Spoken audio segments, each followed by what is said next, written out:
Hello good people and welcome to Tech Talk. Finding the perfect mouse for our build could be really hard and almost impossible if we're on a tight budget. The Cougar Revenger S aimed for the FPS gamer with almost no compromises under 50 bucks. It replaces its predecessor, the Revenger, and comes in a nice package that includes user's manual, brand flyer and even some stickers.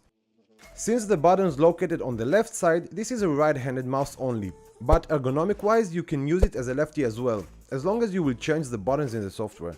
It won't be as comfortable, but it's better than nothing, I guess. There are a total of 6 buttons here, left and right click, 2 side buttons, a scrolling wheel and of course a DPI button. The scrolling wheel feels solid with a tactile click and a nice distinguished steps. The switches are made by the famous Omron and rated for 50 million clicks.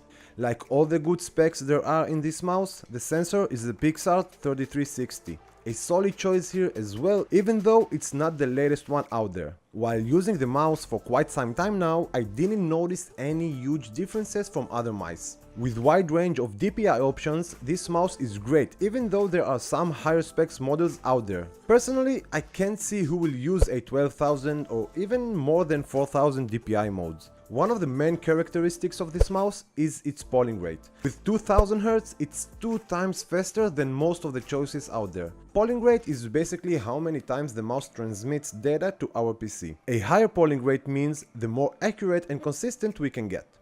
But does it even matter? Well, yeah, kinda. For online gaming, I didn't notice that much difference from other mice. However, for a single player mode or campaigns, I noticed a much smoother experience using the Revenger S. I guess we can give that one to the faster response time.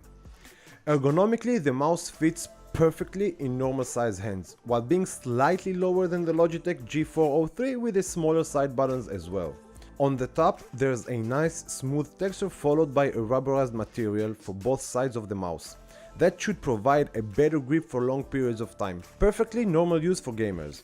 Unfortunately, the cable is not braided, which means that it will break if you won't treat it with some extra care. With a weight of 94 grams, it's not heavy at all, and there are no weights to add here as well. So take that in mind if you are a more control kind of player.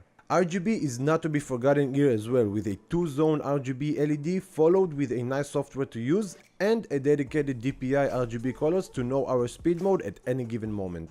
The UIX software is very easy to use to personalize every single profile, including color profiles and button configurations.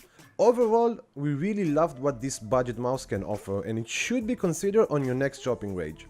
Feel free to let us know in the comment section whether you think the Revenger S is a good one or you know a better choice instead. Anyway guys, that's it for today. If you liked this video, hit that thumbs up, get subscribed for future content. Thank you all for watching and I will see you in the next one.